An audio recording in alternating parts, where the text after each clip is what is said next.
नमस्कार। जेसीईआरटी के DG school में आपका स्वागत है। बच्चों, आज हम देखेंगे कक्षा 8 के राजनीतिक एवं सामाजिक व्यवस्था का अध्याय 2, भारतीय संविधान के आधारभूत मूल्य, इस पाठ का प्रश्नोत्तर। बच्चों, हम लोगों ने पिछले भागों में, इस अध्याय के पिछले 2 भागों में इस पाठ के बारे में जाना और समझा। इस अध्याय में हम लोग इस भाग में देखेंगे इस अध्याय का प्रश्नोत्तर। पहला है, रिक्त स्थानों की पूर्ति कीजिए। पहला, 26 जनवरी 1950 को भारत एक संप्रभु राष्ट्र बन गया। दूसरा, भारत का संविधान किसी धर्म या पंथ को प्रोत्साहन नहीं देता है। तीसरा, भारत एक धर्मनिरपेक्ष देश है। चौथा, 16वीं लोकसभा गठित करने के लिए 2014 में चुनाव हुए थे। पांचवा, अनुच्छेद 19 में भाषण तथा अभिव्यक्ति की स्वतंत्रता है।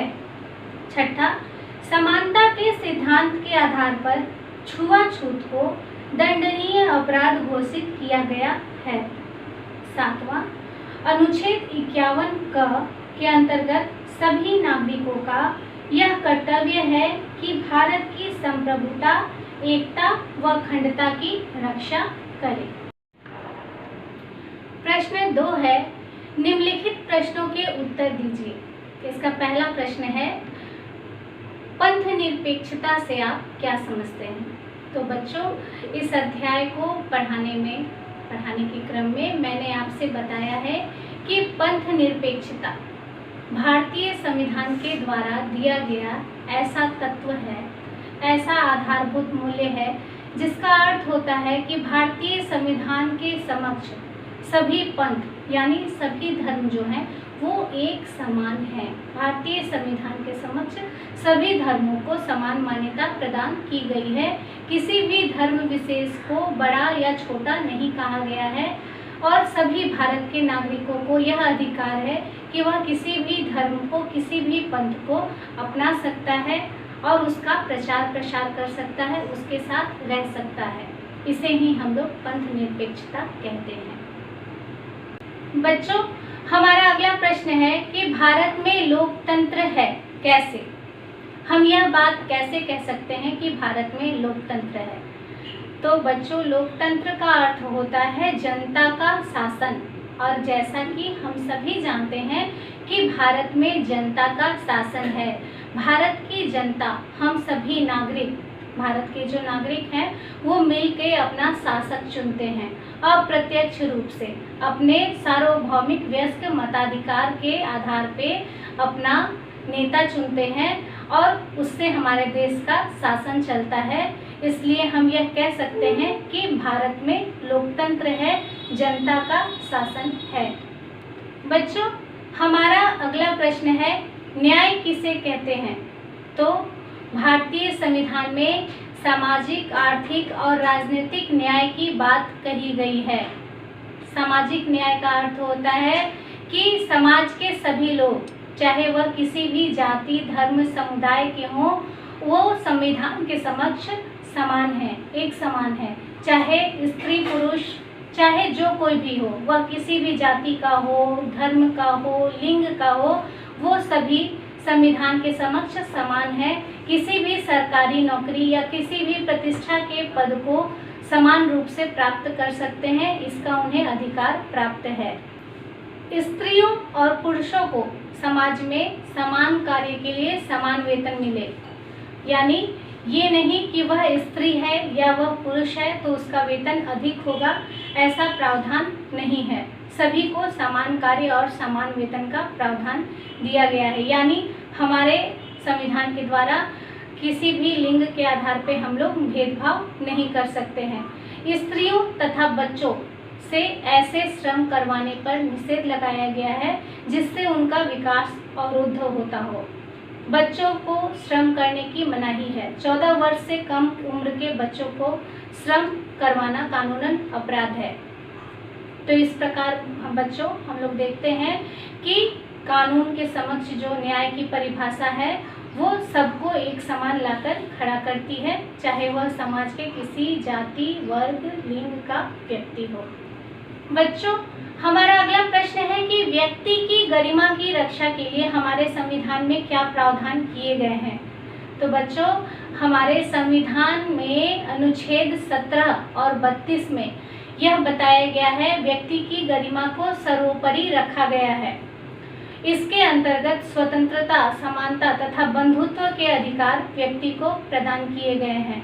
संविधान की नज़र में सभी व्यक्ति स्वतंत्र है, उसे समानता का अधिकार प्राप्त है, उसे भाईचारे का अधिकार प्राप्त है। तो इस प्रकार हम देखते हैं कि व्यक्ति की गरिमा को हमारे संविधान में सर्वोपरि, सबसे ऊपर रखा गया है। पहले व्यक्ति है तब कोई है, यानी पहले अपना विकास संभव है तो पूरे देश का विकास संभव है। इसके पीछे उद्देश्य यह था कि लोगों को स्वतंत्रता, समानता आदि मूल अधिकार अनिवार्य रूप से प्राप्त हो सके। यह सरकार की जवाबदेही बनती है कि वह अपनी नीतियों से सभी नागरिकों को जीविका के पर्याप्त साधन, काम की न्याय संगत तथा मनोचित दशाएं उपलब्ध कराए। इसीलिए अनुच्छेद 17 तथा अनुच्छेद 32 भी व्यक्ति की गरिमा की अभिवृद्धि में सहायक हैं। बच्चों, हमारा 5वां प्रश्न है, भारतीय संविधान में कौन से आधारभूत मूल्य निर्धारित किए गए हैं। तो बच्चों, भारतीय संविधान में हमने जैसा कि संविधान की प्रस्तावना से जाना कि निम्नलिखित आधारभूत मूल्यों को निर्धारित किया गया है, जिसमें पहले है गणराज्य, दूसरा न्याय, तीसरा स्वतंत्रता, चौथा समानता, पांचवा बंधुता, छठा व्यक्ति की गरिमा, सातवां राष्ट्रीय एकता एवं अखंडता। तो बच्चों, हम लोगों ने देखा कि निम्न आधारभूत मूल्यों को हमारे संविधान में सम्मिलित किया गया है। प्रश्न 3 है, राष्ट्र की अखंडता को कैसे बनाए रखा जा सकता है, कोई 3 सुझाव दीजिए। तो बच्चों, राष्ट्र की अखंडता, राष्ट्र की एकता, अखंडता को बनाए रखने के लिए निम्नलिखित प्रयास या सुझाव हैं। पहला है, शिक्षा में ऐसी आदतों तथा दृष्टिकोणों एवं गुणों का विकास करना चाहिए जो नागरिकों को इस योग्य बना दे कि वे जनतंत्रीय नागरिकता के उत्तरदायित्वों को वहन करके उन विघटनकारी प्रवृत्तियों का विरोध कर सकें जो व्यापक राष्ट्रीय तथा धर्मनिरपेक्ष दृष्टिकोण के विकास में बाधा डालती है। यानी बच्चों, शिक्षा को इस प्रकार बढ़ावा देना चाहिए कि वो नागरिकों को उसके उत्तरदायित्व का वहन करने के लिए जागरूक कर सके। दूसरा है, जातिवाद की भावना को मिटाकर। भारत की राष्ट्रीय एकता, अखंडता के मार्ग में जातिवाद एक प्रमुख बाधा है। यहाँ के निवासी विभिन्न धर्मों तथा जातियों में विश्वास करते हैं, जिसके कारण इन सब में आपसी मतभेद पाए जाते हैं। प्रत्येक जाति अथवा धर्म का व्यक्ति दूसरे धर्म अथवा जाति के व्यक्ति से अपने आप को ऊंचा समझता है। इससे प्रत्येक व्यक्ति में एक दूसरे के प्रति पृथकता की भावना इतनी उग्र रूप धारण कर चुकी है कि इस संकुचित भावना को त्याग कर वह राष्ट्रीय हित के व्यापक दृष्टिकोण को अपनाने में असमर्थ है। अतः हम जब व्यक्ति के मन से जातिवाद की भावना को हटा देते हैं तो राष्ट्रीय एकता के मार्ग में यह सहायक सिद्ध होगा। तीसरा है सांप्रदायिकता। सांप्रदायिकता की भावना भी बच्चों राष्ट्रीय एकता के मार्ग में बाधक है। राष्ट्र की अखंडता को बनाए रखने में सांप्रदायिकता की भावना को अगर हम खत्म करेंगे तभी हमारे देश की एकता और अखंडता बनी रह पाएगी। हमारे देश में हिंदू, मुसलमान, ईसाई आदि अनेक संप्रदाय पाए जाते हैं। यही नहीं, इन संप्रदायों में भी अनेक संप्रदाय हैं। उदाहरण के लिए अकेला हिंदू धर्म ही अनेक संप्रदायों में बटा हुआ है। इन सभी संप्रदायों में आपसी विरोध तथा घृणा की भावना इस सीमा तक पहुंच गई है कि एक संप्रदाय के व्यक्ति दूसरे संप्रदाय को एक आंख से नहीं देख सकते। प्रायः सभी संप्रदाय राष्ट्रीय हितों की अपेक्षा केवल अपने अपने सांप्रदायिक हितों को पूरा करने में ही जुटे हुए हैं। इससे राष्ट्रीय एकता खतरे में पड़ गई है। तो जब हम इस सांप्रदायिकता की भावना को लोगों के मन से दूर कर देते हैं तो हमारे देश की एकता को बनाए रखा जा सकता है। बच्चों, प्रश्न 4 है कि प्रस्तावना हम भारत के लोग वाक्यांश से शुरू होती है, तो इस वाक्यांश का क्या तात्पर्य है? तो बच्चों, इस वाक्यांश का तात्पर्य है कि हम भारत के लोग, यानी जो ये हमारा संविधान है, ये हम भारत के लोगों के लिए बना है, हम भारत के लोगों को समर्पित है और हम सभी ने इसे मिलकर बनाया है, यह हमारे लिए है। तो हम देखते हैं कि इस वाक्यांश का अर्थ हुआ हम भारत के लोग, यानी हमारा संविधान हमारे लिए, हमारा और हमारे लिए उपयोगी है। बच्चों, प्रश्न 5 है, संविधान में भारत को एक पंथ निरपेक्ष गणराज्य घोषित किया गया है, इसके पीछे क्या कारण हो सकते हैं? तो बच्चों, जैसा कि हम जानते हैं कि भारत एक पंथ निरपेक्ष गणराज्य है। पंथ निरपेक्ष का अर्थ होता है भारत में सभी पंथ को, सभी धर्म को समान मान्यता प्रदान की गई है। भारत में कोई भी धर्म सर्वश्रेष्ठ नहीं है, सभी धर्मों को समान अधिकार प्राप्त है, सभी धर्म के धर्मावलंबी एक साथ रह सकते हैं और किसी भी धर्म को भारत का नागरिक, चाहे वह किसी भी धर्म को अपनाए, वह इसके लिए स्वतंत्र है।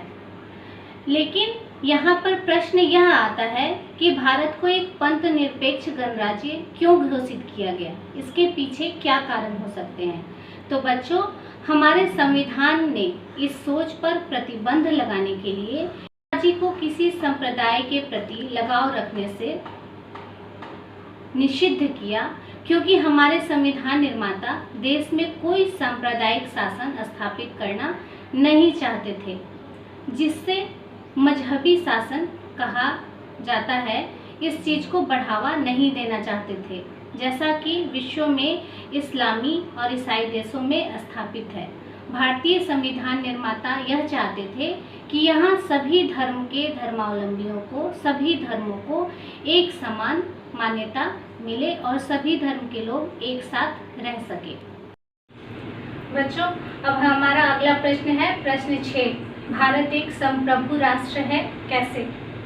तो बच्चों, इस अध्याय में हम लोगों ने पढ़ा है कि भारत एक संप्रभुत्व संपन्न राष्ट्र है। वो इस तरह क्योंकि भारत पर किसी भी आंतरिक या बाह्य शक्ति का नियंत्रण नहीं है। भारत पूरी तरह से स्वतंत्र है। हमारा जो देश है वह पूरी तरह से स्वतंत्र है, किसी के अधीन नहीं है। 26 जनवरी 1950 को जैसे ही हमारा संविधान लागू हुआ, भारत उसी दिन से एक संप्रभु राष्ट्र घोषित हो गया। तो बच्चों, इस प्रकार हम लोगों ने देखा भारतीय संविधान के आधारभूत मूल्य अध्याय 2 का प्रश्न उत्तर। हम लोगों ने यहाँ पर कई प्रश्नों को अच्छी तरह से देखा, समझा और जाना। अगले अध्याय में नए पाठ, नए अध्याय के साथ फिर मिलेंगे। धन्यवाद।